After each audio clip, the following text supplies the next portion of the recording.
अस्सलाम वालेकुम बुजुर्ग साहब। वालेकुम सलाम। बुजुर्ग साहब, हम आपके साथ वाली मस्जिद से तशरीफ़ लाए हैं। जैसे कि आज फर्स्ट रमज़ान है, साथ वाली मस्जिद में तबलीग पे एक जमात जा रही है। हम उसी चीज़ के सिलसिले में आपको दावत देते हैं, आप हमारे साथ चलें।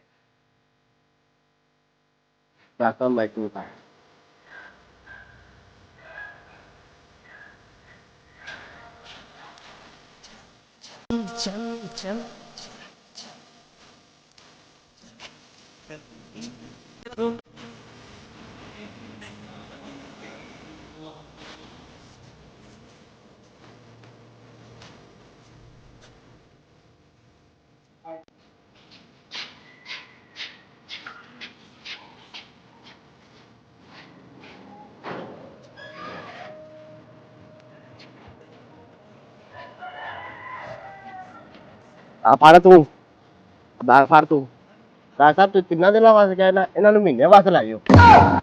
चल दीन की तबलीग में चलने का मजा देख।